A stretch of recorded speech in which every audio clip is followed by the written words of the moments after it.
But what's going to get more interesting is our questionable quickfire questions. This is a new segment that we are doing for, let's be real here, and we're just going to call it QQQ. And this is just really abnormal, weird, wacky questions about movie-related things, whether it's actors or made-up characters, whatever it may be. We're going to do it, and I'm going to ask Nayan some really interesting questions. So I'm sure Nayan can see my screen now. All right, Nayan. So who would win in a race? Chick Hicks from Cars or Vin Diesel in his classic Dodge Charger? I think this is a race the world needs to see, you know. We've got Mr. Family himself going one-on-one with a Piston Cup winner. An arrogant one as well. So I think the story writes itself here, you know, like you got a good guy versus a bad guy. I would like Chick Hicks to win, but unfortunately I think the power of family just motivates Vin Diesel so much that I think he will come out on top.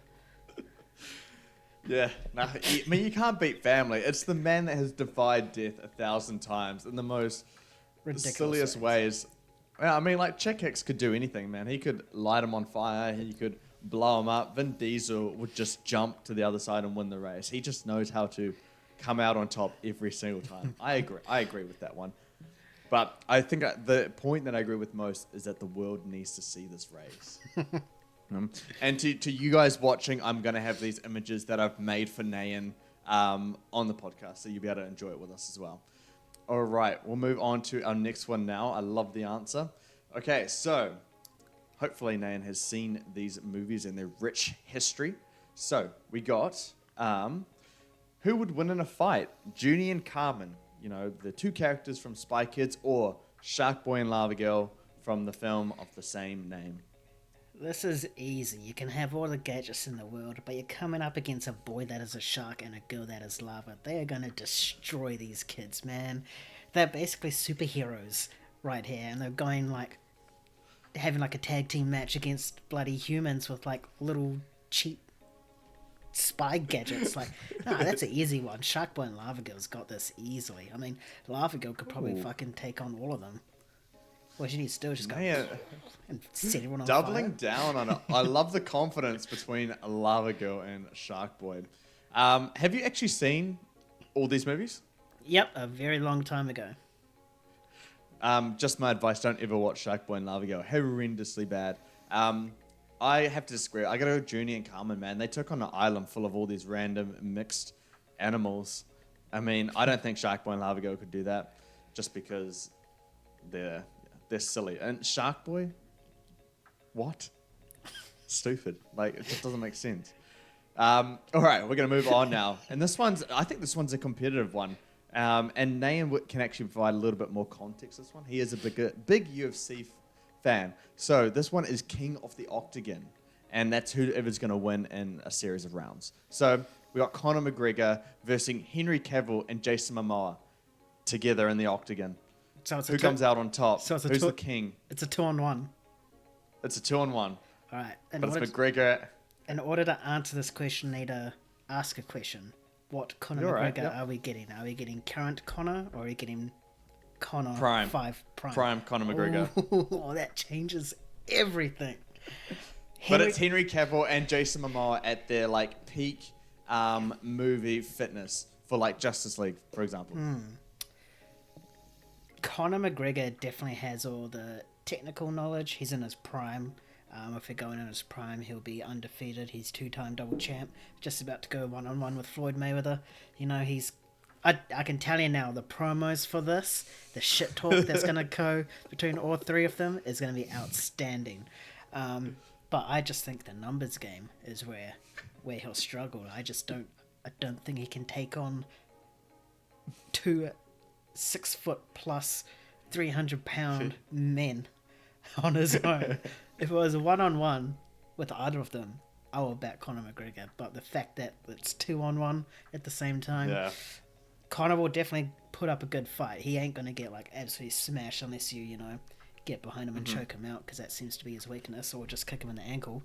But yeah. I'd back Cavill and Momoa. If it's Fair enough. If it's 1-on-1, it's Yeah. Conor McGregor. Especially with those, very, very hulking kind of guys, those two. Yeah, 'cause off the top of your head, Conor McGregor, was he 5'9", 5'10"? I have no idea.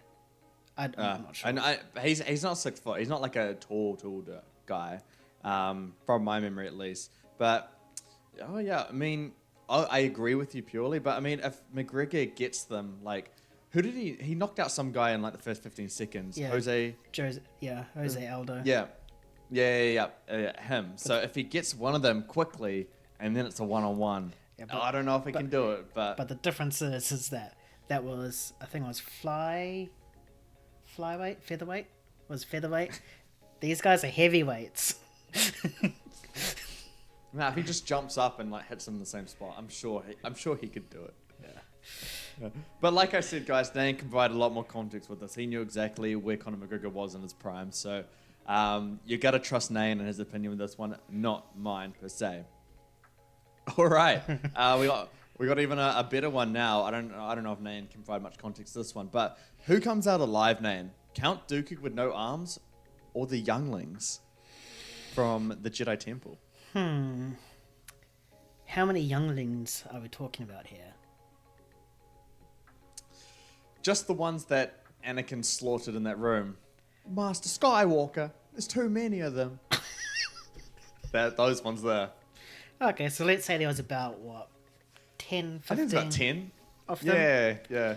Little snots running around trying to take on Count Dooku with no arms. I mean, to be fair, I haven't seen any of the outer lore when it comes to Count Dooku, so I don't know if he can do things with his mind or his feet.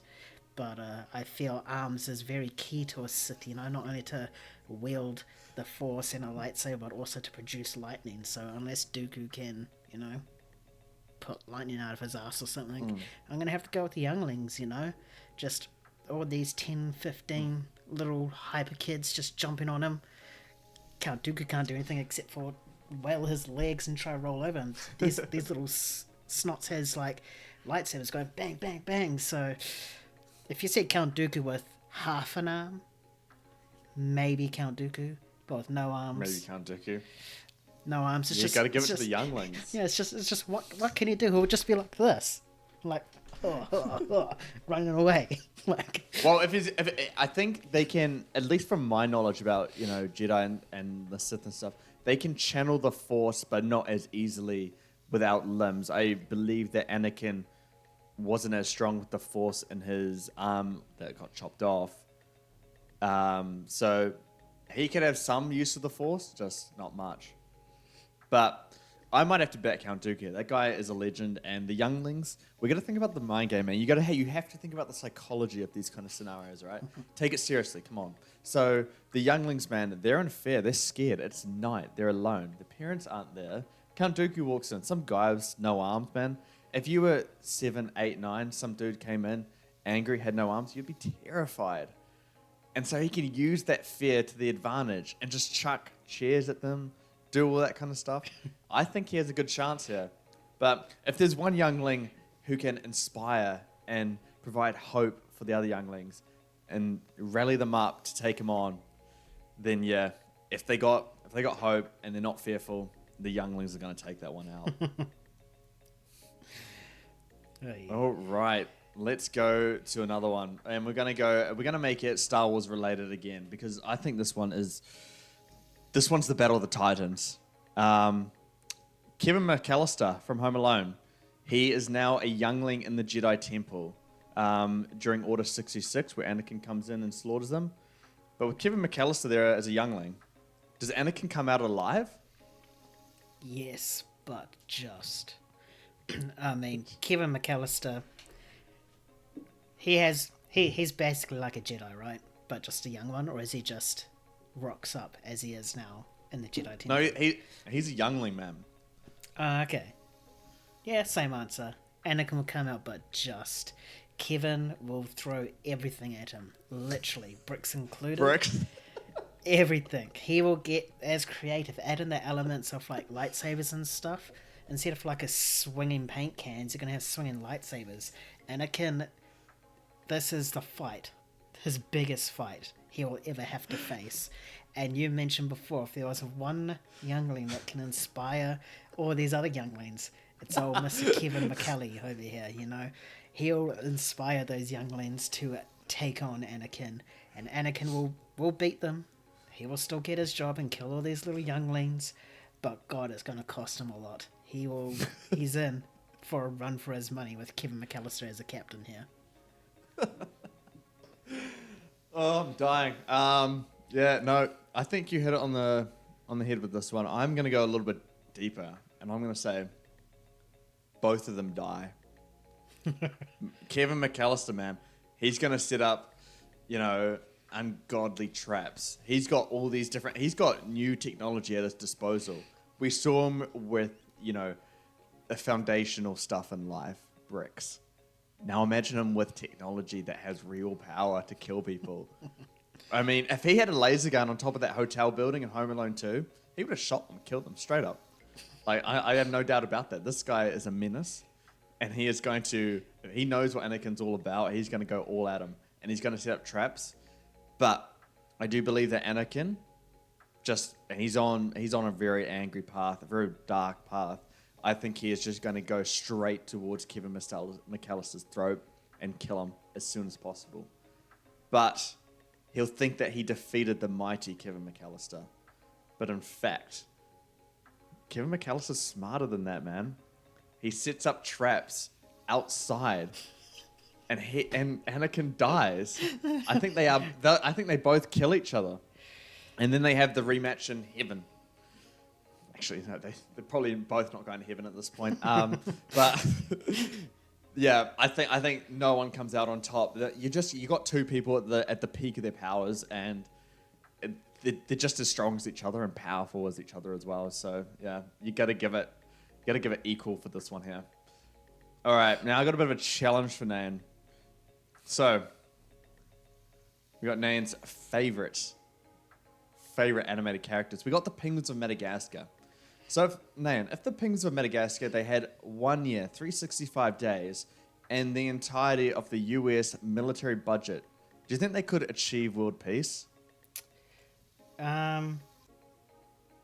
Possibly. There's only been one instance where the world has been united, and it's the closest to world peace we ever get, and that's 2016 when Pokemon Go came out. Everyone was playing that game. Even non-Pokemon lovers are playing that game. That is the closest to world peace the world's ever going to see. But these little crafty little birds, we can see what they can do in the 3 films and their own TV series. They are smarter than the average human. They are, more creative than the average human. Chuck in a US military budget. The world is their oyster. And these 4 penguins... Just Kowalski alone, he can be the mascot. Everyone is just falls for the disabled sort of animal-looking ones, and that's why he's a fan favorite out of the penguins. But 1 year, military budget, the world is going to unite over 4 penguins. So you think they could, stop all the famine and the war going on in the world? How would they do that with the military budget behind them? I have no idea how they can do it. I know that they are crafty. They will find a way. If they can build a plane out of trees and debris to make it fly, they can cure world hunger, They can do everything. They can stop all these wars in the Middle East and Russia and Europe and America and everywhere. They can even go as far to stop global warming. That's right, the sun is no match for these penguins. They will create some sort of, their own ozone layer somehow and chuck it up in the sky to protect everyone. And they'll somehow bring the ice back into Antarctica and the Arctic, So, these guys, I wouldn't be surprised if they can pull the Titanic from down the bottom of the ocean. The budget they have. That's just in 1 year. Imagine what they can do with a whole 4, 5, 10 years. Whew. Oh, no, you got me, man. I got nothing else to add to this. I think you covered that one perfectly. You said it as well. The sky is the limit when you give the Penguins of Madagascar the US military budget. With that, I think they can make anything happen, and world peace is on that menu. I do worry about the time limit, though. 1 year's it's a really short amount of time to bring about world peace. Yeah. I mean, Pokemon Go did that in like 6 months, so I think these crafty little birds, they've got our backs. They can do something, yeah. I would elect them to be like the Prime Minister or President of the Earth. They got my vote. Mine too. After the reasoning you just gave me, I think you did a fantastic answer there. I hope you enjoyed our questionable quickfire questions. Nayan, any thoughts on the questions? Next time we do this segment, do you want even more bizarre questions, or should we dial it back a little bit? Hell no. We have a whole podcast of being serious. This is just a fun, stupid segment that we can just have to, have fun with and hopefully entertain our fellow viewers. So for sure, if anyone has any question ideas, smack them down in the comments and let us know, and I'm sure we'll feature in future segments. Oh, yes. If you are watching, you've made it this far into our question segment, drop a question down below, and no matter how ridiculous and stupid it is, or how great it is, we will answer it on the next segment of QQQ. But that will do it.